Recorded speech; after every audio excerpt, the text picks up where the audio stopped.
So Zir owns a popular restaurant on a moon, serving food from Earth to many different alien species. Suddenly, the Galactic Federation bans all Earth food because it is too dangerous. So Zir wants to understand why this happened. He visits a strange old archive where he watches ancient recordings that explain how some Earth foods caused big problems for other alien species, like coffee making an entire alien society go wild, cheese breaking peace treaties, and alcohol turning peaceful beings violent. So Zir learns that Earth food is more dangerous than he thought, but he fights to save his business and find a way to keep sharing Earth's flavors safely. The story is full of tension, strange discoveries, and big emotions. It shows how food can be powerful and dangerous in ways no one expected, with a mix of drama, mystery, and hope. So Zir stood outside the heavy metallic doors of the Galactic Federation's information department. His 6 arms twitched with nervous energy, and his blue-green scales shimmered in the dim light. The Everything restaurant, his pride and joy on Korea's only moon, was crumbling. The new law banning all Earth cuisine had hit him like a thunderbolt. His menus were stripped bare. Customers who once came from many worlds now turned away, fearful or forbidden to taste the foods they loved. Taking a deep breath, So Zir pushed the doors open. Instantly, an old, dusty smell hit him. It was the smell of ancient papers, the kind that smelled like forgotten history and secrets. The scent was strange in a place that should be filled with the newest technology. His implant beeped suddenly, warning him of an old artifact in the room. It was a cathode ray tube screen. So old it belonged to a different time. He frowned, crossing his arms. How could a place that controlled communications faster than light still use such old machines? But the room stretched far, filled with shelves of physical documents. No glowing data crystals, no compact storage disks. Just paper. So Zir's curiosity grew. At the reception desk, a blur zipped by.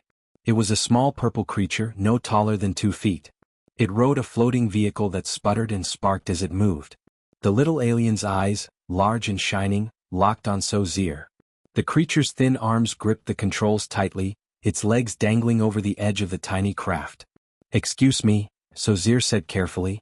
"I need to speak with someone about the ban on Earth food."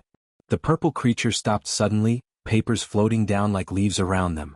"You're not supposed to be back here," it said in a voice like grinding gears. "Reception is at the front desk." "So I waited there," So Zir said. No one came. The creature sighed and hovered closer. "Glick retired 2 cycles ago. I'm the Tradarian in charge now. What do you want?" "I own the Everything restaurant," So Zir explained. "Earth food is banned everywhere. My business is dying. I want to know why." The Tradarian's eyes grew wide. "We have prepared for this. Protocol 774B subsection 12. So you have answers?" So Zir's tail twitched with hope. "Yes," the little alien replied. "But it will take time. The explanation is long and complicated." So Zir folded his arms. "I want to hear it. Now." The Tradarian zoomed off into the depths of the archive, muttering about filing errors and lost documents. So Zir waited, eyes moving across rows of ancient paper files and dusty shelves. Minutes stretched to an hour. Finally, the creature returned, struggling under the weight of a large magnetic tape reel. It slammed the reel onto the wooden desk with a thud. Educational material. Reference 774B1. The coffee incident. So Zir stared at the reel in disbelief.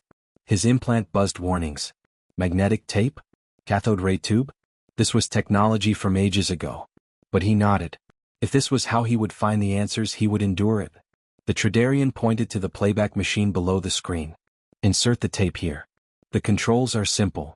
So Zir loaded the reel, the old machine groaning to life. Static filled the screen before the Galactic Federation insignia appeared. The title, The Coffee Incident, a Cautionary Tale. The screen showed a beautiful alien world named Kroger Prime. The Kroger were winged creatures, graceful and strong. Their cities were built among golden trees. Their society was peaceful and stable, bonded by lifelong mates. The narrator explained that the Kroger had discovered faster-than-light travel centuries before meeting humans. The humans arrived, offering goods, including coffee, a mild stimulant made from roasted beans. The Kroger tried coffee and loved it. Soon, coffee spread across their world, increasing energy and work hours. For a time all seemed well. Productivity soared. Social bonds grew tighter. But then strange changes appeared. Off-season mating behaviors began. Bonded pairs showed urges months before their normal cycle. Medical centers filled with Kroger confused and distressed by the disruption. The coffee, once a blessing, was tearing their biology apart. So Zier's stomach clenched as the documentary showed empty factories and abandoned schools. The Kroger were caught in a year-long mating frenzy. Society collapsed as adults focused only on breeding. The baby Kroger population exploded beyond care. Federation ships brought aid, but the damage lasted generations. Coffee was banned on Kroger Prime, its possession punishable by exile. The screen went dark. So Zier sat back, overwhelmed. The little purple Tridarian floated closer. Do you understand why Earth food is banned? So Zier stood tall, anger rising. One incident? One species? That does not justify banning all Earth food everywhere. The Tridarian's eyes narrowed. One incident is only the beginning. The little Tridarian's vehicle spun around, its tiny engine sputtering as it hovered near So Zier's face. You want proof? You want more stories of destruction caused by human food? Fine. But be warned, this is only a small part of the truth. So Zier's 6 arms tensed with impatience, but he nodded. Show me. With a quick motion, the purple creature disappeared between the stacks. Soon it returned, carrying an even larger magnetic tape reel. It nearly overbalanced the little craft. This one, the Tridarian announced, is reference 774b2, the cheese incident. How humanity's strange practice shattered the Malian alliance. So Zier blinked. Cheese. He had never thought much about cheese beyond its taste. But if it had such power, he had to learn. He loaded the tape into the ancient player again, the screen flickering to life. The documentary opened with sweeping views of the Malian species, majestic feline creatures, 6-limbed bonians, and fracturi with glowing, translucent bodies. All were mammals, deeply connected to milk, the sacred life fluid. The narrator's voice was reverent. Since the dawn of mammalian consciousness, milk has been the symbol of life and nurture. For millennia, the mammalian alliance revered it in temples and festivals. Milk united them. Then the tone darkened. The screen showed human factories where milk was left to rot, intentionally infected with bacteria to produce cheese. The narrator spat the word as if it was blasphemy. The Malian diplomats appeared in outrage, protesting the disrespect shown by humans. Mothers clutched their young, horrified by the thought. The alliance fractured. Peace treaties shattered. Diplomatic talks collapsed. Millions marched in protests. Border wars erupted. The Federation barely stopped a full-scale conflict. So Zier felt cold. How could cheese cause war? Yet the proof was clear. The documentary ended with images of ruined relationships and damaged cultures. Humans had unwittingly offended the very core of Malian belief. The screen faded to black. So Zier rose, voice shaking. This is not safety. This is cultural conflict. The Tridarian's purple face darkened. Cultural misunderstandings cause war. That is a safety issue. Before So Zier could answer, the little alien zipped away again. It returned with a third tape, smaller but no less ominous. Reference 774b3, the alcohol incident, it said. Watch and weep. So Zier sighed but played the tape. The screen showed the Xanathi, known as the galaxy's most peaceful species. They had no word for violence and solved conflicts with dance. Humans shared champagne at a first-contact celebration. The Xanathi, wanting to be polite, drank it. What followed was chaos. The Xanathi became aggressive, fighting each other and even inanimate objects. The documentary showed bizarre scenes of their violence, completely alien to their nature. The diplomats needed sedation for days after the incident. Therapy programs began that still lasted. So Zier shook his head. Extreme cases. Specific species with special reactions. The Tridarian's vehicle rose higher, voice sharp. Do you know how many incidents there are? The pasta panic. The spice wars. The hive mind crisis. Human food causes ripples across the galaxy. So Zier's tail flicked in frustration. My restaurant has served Earth food for years. No incidents that I know of. The alien's compound eyes glittered. You track customers? Monitor long-term effects? No. Then you do not know. So Zier took a breath. Then why ban all Earth food? Why not warnings? Controls? Labels? The Tridarian scoffed, dipping and rising. Isolated incompatibilities? There is no such thing. The dangers multiply, spread, and echo. We have rules. Protocols. Article 94 allows some exceptions, but only for those who can handle Earth food safely. So Zier leaned forward. Who? Humans and 3 Deathworlder species. The Kraxans, the IIT, and the Vorit.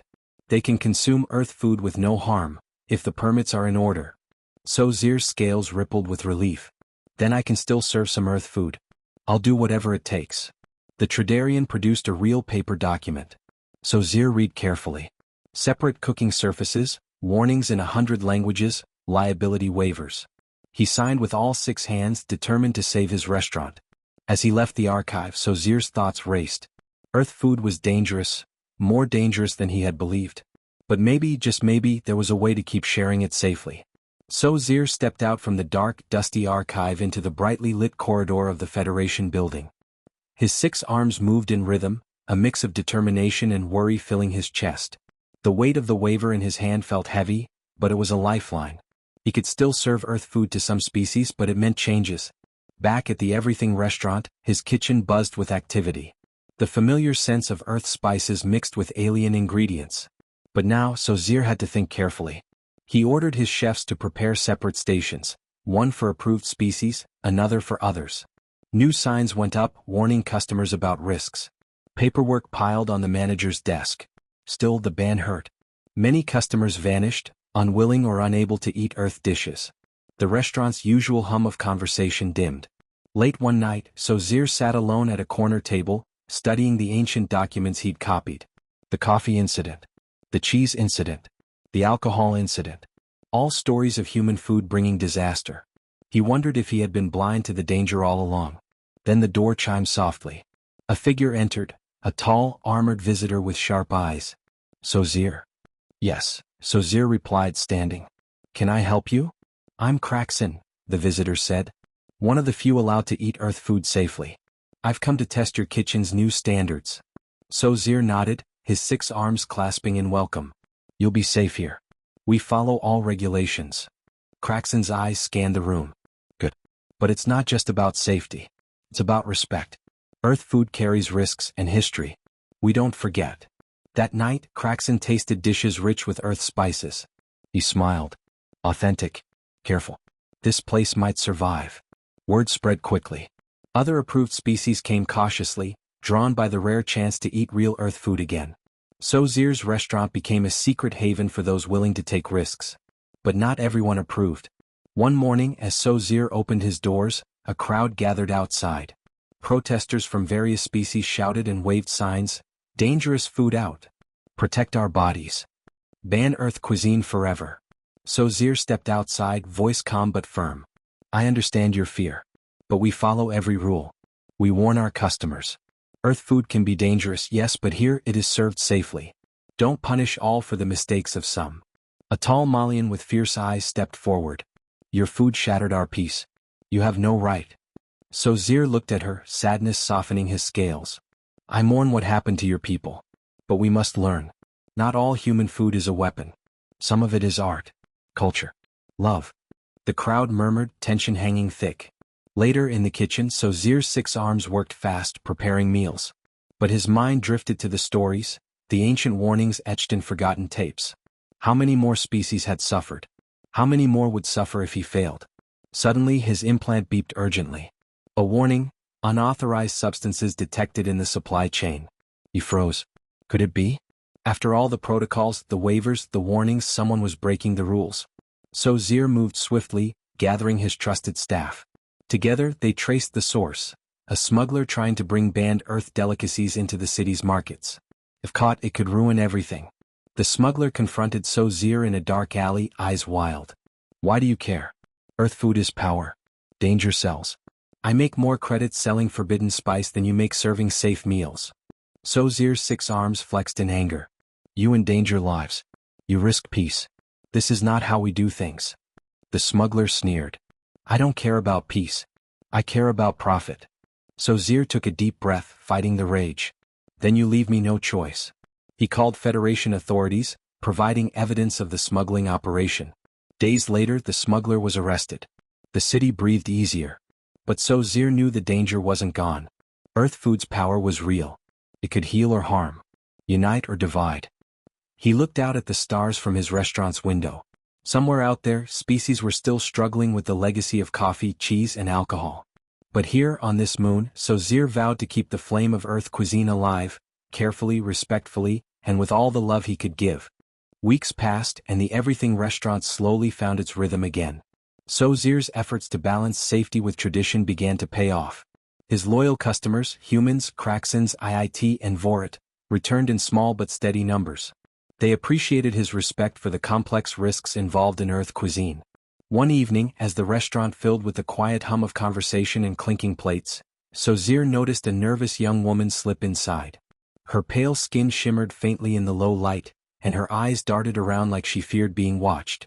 "So Zir?" she asked softly as she approached the counter. "Yes," he replied, a warm smile crossing his lips. "How can I help you?" "I'm from the Galactic Federation's Health and Safety Council," she said, pulling out a badge. "I'm here to inspect your compliance with the Earth cuisine ban and the special permits you've been granted." So Zir nodded, understanding the importance. "Of course. Please, I will show you everything."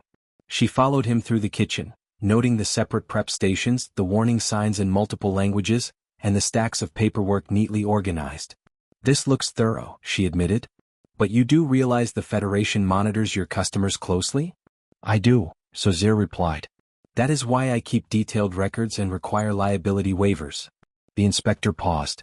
"Your efforts are commendable, but I must warn you, there are growing concerns.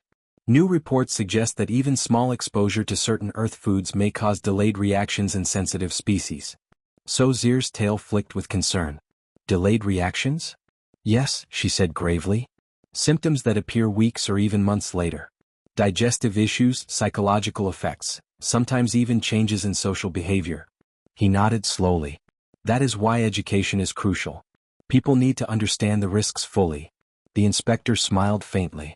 "You are one of the few who truly do." After the inspection, so Zir returned to his office, thoughts heavy. Could he keep his restaurant open forever? Was the danger in Earth cuisine something he could ever truly control? That night, a message arrived through his implant, a secret warning from a fellow restaurateur on a distant world. "Be careful. There are factions who want all Earth food banned forever. They believe it is too dangerous to exist in the galaxy." So Zir's eyes narrowed.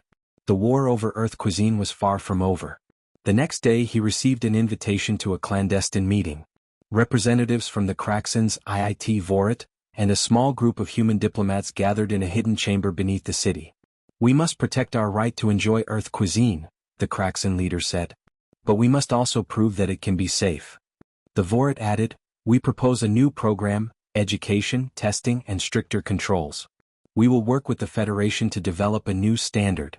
So Zir felt hope stir in his chest. Perhaps there was a path forward. But shadows moved behind the scenes. Opponents, driven by fear or profit, spread rumors that the dangers were far greater than admitted. Food inspectors faced threats. Restaurants serving Earth dishes faced vandalism and shutdowns. One night, So Zir's restaurant was attacked. Windows shattered, warning signs defaced with hateful symbols. The message was clear: Earth food was not welcome. So Zir stood among the broken glass, anger and sadness mixing inside him. But he was not defeated. He gathered his staff and loyal customers. "We will rebuild," he said firmly. "Not just this restaurant but trust. We will show the galaxy that Earth cuisine can be a force for good." The battle for Earth food's place in the galaxy was just beginning. So Zir was ready.